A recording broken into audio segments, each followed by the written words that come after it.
Hello everybody, my name is Kara, and today I'm here with my spoiler-free review for Lifestyles of Gods and Monsters by Emily Roberson. First off, I just have to say that this might be one of my favorite covers I have ever seen. Like, I just love the way that the classical statue is blended with like a neon border and like holding an iPhone. I just think that is so cool. So this is a retelling of the story of the Minotaur and the Labyrinth from Greek mythology, and specifically the part involving Ariadne and Theseus. And the twist is that this is actually blended with reality TV. So the Minotaur and like the Labyrinth and everything, that is actually part of a reality show. And Ariadne's family on Crete, they run that reality show, and that's how they make all their money, and they have all this fame and publicity and everything. And so they really depend on this show. And then every year, you know, the 14 Athenian teenagers are brought here, and they are allowed the chance to try and beat the Minotaur because they will get, you know, fame and glory and like sponsorship deals and everything if they do it. And of course, every year all of them die. And then one year a boy named Theseus shows up, and Ariadne starts questioning her part in this, especially when Theseus asks her for help navigating the maze. And there's a couple things for the premise I want to talk about separately before I get into the like my thoughts part. So the retelling aspect, I think this is a book you can read and really enjoy even if you're not very familiar with the story of the Minotaur and Ariadne and Theseus and all of that. I think it might help to have kind of a very basic knowledge of Greek mythology, like in general, but other than that, I think you should be fine to understand the references and to really enjoy the storytelling and the book and the characters and all of that. Like, I think you'll be able to pick up on context for things that you need to. The only thing I can really think of where a particular knowledge of the myth might be helpful is for the very, very end. I haven't checked for this in reviews, but I wouldn't be surprised if the ending is something that feels a little abrupt or kind of out of place if you don't have knowledge of the original story, but that's something that's very easy to check. I think like if you finish the book and you're like, I don't really understand that ending, or like that's a weird ending, I think if you just do like a quick Google search, you'll be able to find the information. So this is a retelling where I think it really stands on its own. And then also the reality TV aspects, I just want to mention that I don't really watch reality TV, and I was still able to really enjoy this book. Probably if you do watch reality television, you would probably pick up on a few more details, or like maybe some specific references that I didn't catch. But I feel like this is a book where the premise doesn't stop you from enjoying it even if you don't have familiarity with that aspect. Okay, so now into the review section. I think the idea for this book is so clever and so cool. Like, Greek mythology is so well suited to reality TV. Like, the drama and some of the characterizations and just the whole way that Emily Roberson blended those things together, I think was so clever. And then this book was also a lot darker than I thought it was going to be, and it really grappled with that. Like, I think it handled it in a really thoughtful way. I'll talk about that more when we get into the characters and everything, but this, like, there is so much difficult material that is handled in this book. I'm actually going to put all the content warnings I remember in the description box because there is some really heavy stuff that we deal with. The plot for this book also felt really unexpected in a lot of ways. Like, I was never really sure exactly how the author was going to blend the aspects of the myth with reality TV or modern touches or things like that. And that made it really exciting to read, even for a story that you kind of, like, if you kind of know the general beats or how it ends, like, she still surprised me with it. And I think that is so admirable and skillful. The setting is something I could see maybe not working for everyone. Like I did mention how the blending of reality TV and the classical allusions and the myth and everything, how I really enjoyed it. It can feel a little jarring at times, but I personally think that was deliberate. I think you're supposed to feel a little bit off balance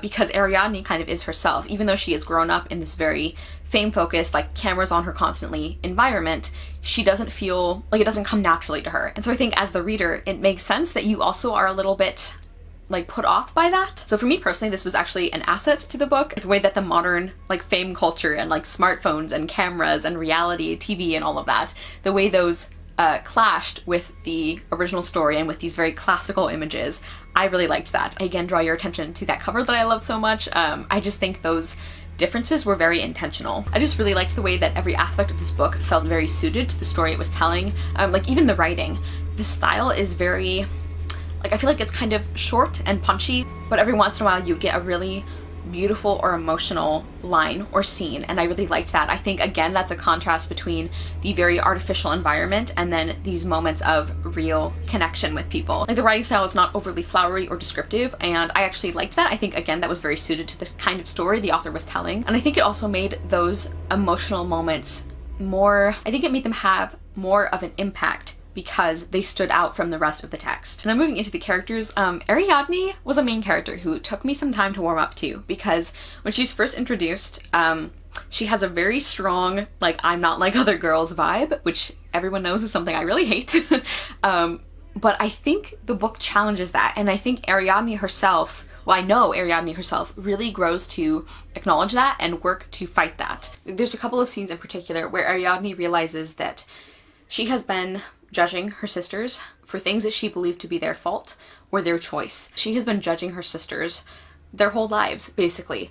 And seeing her realize that she might be wrong about some of these things and the implications if she is wrong, that was such a powerful scene, and I think that was handled so thoughtfully and compassionately. It was definitely a very upsetting scene in some ways, but like I said, it was one of my favorites because it was such a great moment of character growth for Ariadne and also for the side characters, like realizing that just because they're not the main characters of this book, it doesn't mean that they're flat or that they're stereotypes or that Ariadne can kind of write them off. And speaking of Ariadne's character growth, another thing I really liked about this book was seeing her come to realize her own culpability for what has been going on with the labyrinth. And even though as you learn more information, I did kind of start to understand a little bit more about why Ariadne made the choices she did at the beginning, because that was one thing that at the beginning of this book I was not sure I was going to get on with, like the way that Ariadne was such an intrinsic part of this really, really horrible event, like that happened every single year. I'm like, how am I supposed to empathize with this kind of character when she is making these choices that are clearly so wrong? I think those do become more believable as you get more information, but even beyond that, I think Ariadne starts to realize as well that what she is doing is wrong or is not justified by the other information that you learn. Like, she starts to realize her own responsibility for what is happening, and even though she's not the only person responsible, really seeing her grapple with her part in this story was so interesting. There were also some really great side characters. Ariadne's best friend Icarus, who is in some ways based on the mythological character and in some ways not. He's actually queer and it is stated that he is gay on page, and one thing I really liked is that it wasn't a big deal. Like, that's just the way things were and people didn't have a problem with that. And then I also want to talk about Theseus and about the central romantic relationship between Ariadne and Theseus.